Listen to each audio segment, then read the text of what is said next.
You can't win, losers. If you strike me down, you will only make me more powerful than you could possibly imagine. Is Trump all out of luck? Is it really game over for the world's luckiest billionaire? I'm David English, this is the English Channel. Let's dive in and have a look.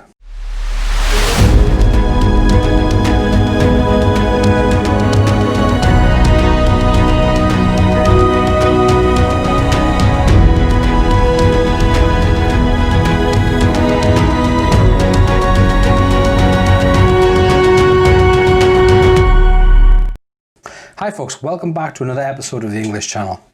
Let's just get straight into this one. Now, unless you've been living under a rock for the past few days, you've probably heard or read that the Congress in the United States certified the election for Joe Biden on the 6th of January, and probably feel that this is the end of the road for Trump. I mean, Trump even promised a peaceful transition of power, right? But knowing Trump in the way that I do, I wouldn't rule him out just yet, and here's why.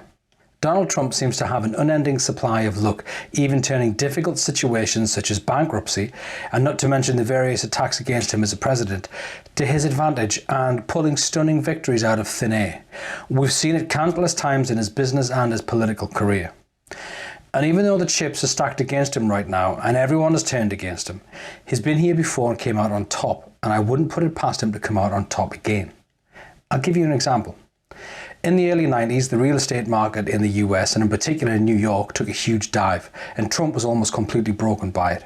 He turned to what he thought were his friends to help him turn things around, people Trump had previously helped achieve success a few years earlier, and they almost all turned against him and refused to help him. What did he do? He put his head down, he worked hard, and he became even more successful than before. But he also did one other thing. He never forgave and he never forgot. And when the time came for those people to be on the receiving end of their own karma, Trump had no problem in helping it along. And I don't think this will be any different.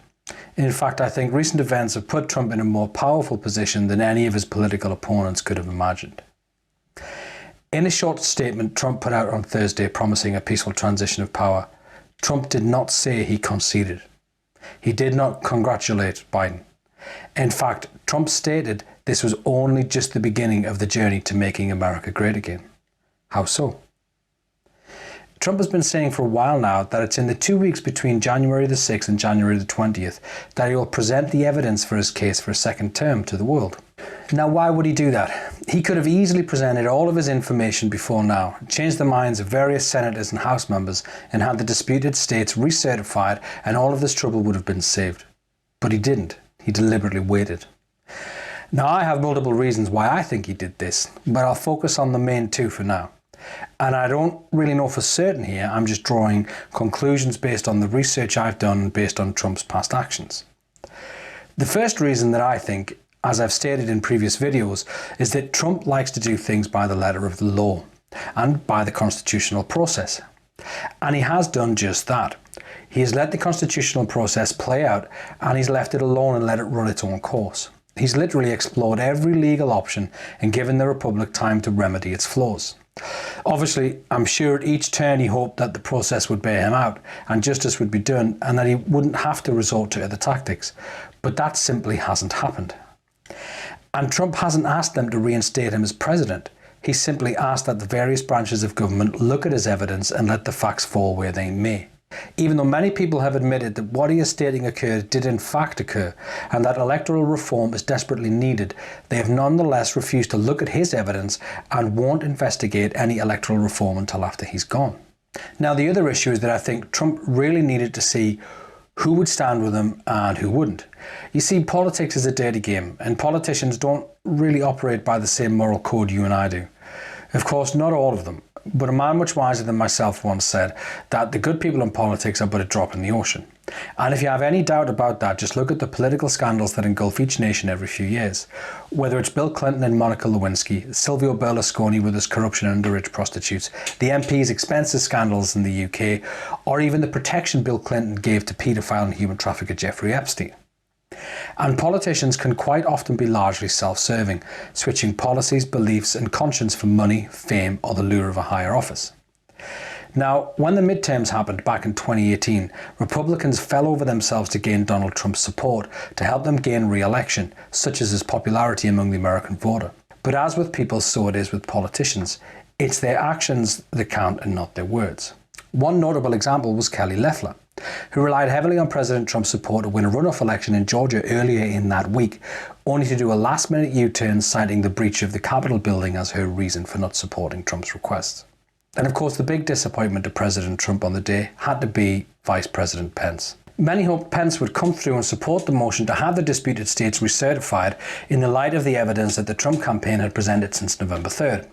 But Pence issued a letter on the 6th of January ahead of the vote which stated, "It is my considered judgment that my oath to support and defend the Constitution constrains me from claiming unilateral authority to determine which electoral vote should be counted and which should not." The letter effectively killed dead any chance Trump had of having his case presented before his peers and have the information reviewed. And he has always stated that the evidence is so obvious that once presented it would be impossible to refute. But perhaps that's why they didn't do it. Now, doubts have surrounded Pence's loyalty to Trump for years, from his connection in politics before Trump and even during the presidency itself. According to Julian Assange of WikiLeaks fame, Hillary Clinton touted Pence as a possible candidate to overthrow Trump and was seen as a good insurance policy for the deep state government. In a letter posted to social media in 2017, Assange stated the following. Clinton stated privately this month that she is quietly pushing for a Pence takeover. She stated that Pence is predictable, hence defeatable. And two IC officials close to Pence stated privately this month that they are planning on a Pence takeover. Did not state if Pence agrees. A third tweet went on to add, "It should be noted that both officials close to Pence and Hillary Clinton spoke of moving towards an impeachment, not other action." Now, Pence obviously denied the claims at the time, stating it was his biggest honour to serve with President Trump. So why is this important and what does it have to do with Trump delaying and presenting his case? Well, simply put, politics is such a dirty game, and those who aren't compromised are so few in number that it's my theory that Trump simply wanted to give people time to choose a side. I mean, if you burned them all, there'd be nobody left. And this again confers with the information brought forward by the whistleblower Mr. Lude in October of last year, which was censored by the mainstream media. Mr. Lude explained that extensive evidence of blackmail and treasonous acts exist on hard drives which are in the hands of various governments worldwide, including the Chinese Communist Party. These acts are of various politicians and celebrities, and they are used to control and influence them at key times, and these were handed directly to Trump and his lawyer Rudy Giuliani. This is in addition to information collected by the NSA since the inception of the Patriot Act in the wake of the 9/11 terrorist attacks. So following that reasoning, if they chose his side, the blackmailable acts could be forgiven and a line drawn under them, and he would work with them in bringing much needed reform to the Republic and go on to help bring an end to communism. But he needed to see who was loyal and who could be counted on. Why would he do that? Well, Trump knows better than anyone else that people make mistakes and sometimes get themselves into situations they can't get out of. And so he likes to give people an opportunity to turn things around. And when he took office, the scale of the corruption revealed to him globally by the military was so great, he realised that deals would have to be struck as not everybody could be brought to justice. So to give some context to all this, it's important to mention who actually backs Trump as president. It's widely held by many inside the intelligence community that the military asked Donald Trump to run for president in 2016. The story goes that the US government had become so corrupt that they were planning a military coup to take over and arrest the corrupt politicians and officials. That is until Trump agreed to run and let them use the judicial systems to root out the corrupt officials and reform the republic. So given that Trump is there to actually arrest these people and reform the system, it's no wonder that they don't like him. Now, how does all this make Trump even more powerful? Trump took an oath when he entered office to uphold the Constitution and protect America from enemies both domestic and foreign. And given recent events unfolding in Italy right now, which I'll cover more in depth in a future episode soon, involving the election and their involvement, which is bordering on a national scandal, it appears he may have grounds to do just that. Because this isn't about Trump. This is about upholding the rule of law and bringing into action emergency measures which have been installed into the Constitution when branches of government have become too corrupt to function correctly, or if the country is under threat from a foreign enemy or subversion. And what does that mean exactly? Well, under the Insurrection Act and the Executive Order 13848 mentioned in my earlier video on Trump's roads to victory, and various other measures within the Constitution, Trump can enact one or several branches of the federal government or military to prevent the Republic from falling into the hands of corrupt officials, or the influence of a foreign power, for instance. And given the fact that the CCP has already admitted they paid Joe Biden and his family, and they helped fix the Trump problem, this is a very real and serious possibility we are looking at.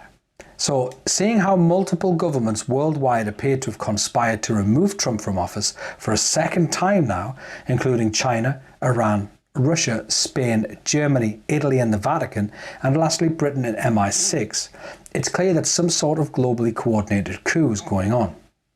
So with all that has gone on, Trump has more than enough justification to enact very severe military measures in order to protect the Republic and the American people. But it's whether he will take that route or not. Even if Trump agrees to stand aside and let Biden take the presidency and fight from the outside, with the support he has within America and globally, Trump will likely have a bigger support base and influence than Biden. Also, if Trump goes ahead with his plans to establish his own media network, he can begin to influence things on a scale that the MSM just won't be able to counter. And remember, as president, Trump has constraints on what he can and can't say, but as a citizen, he can be a bit more free.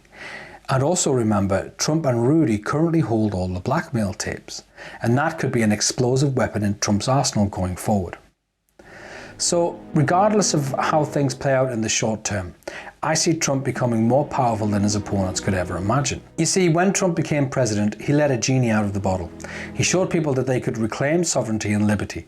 He showed that you could have a smaller government and more prosperous economy and lower taxes.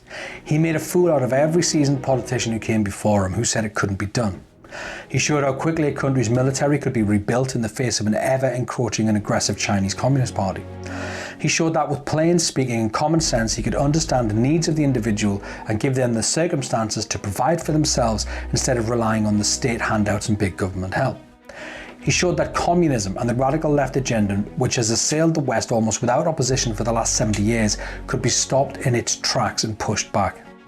He showed us we could say we believe in God and heaven again and not bow our heads when we said so. But more importantly, he gave us hope. He gave us hope that all that could be accomplished and more. And no matter how hard the elite and the mainstream media try, the patriots around the world have seen that, and it can never be put back in the bottle. So what do you guys think? What do you think Trump's next move will be?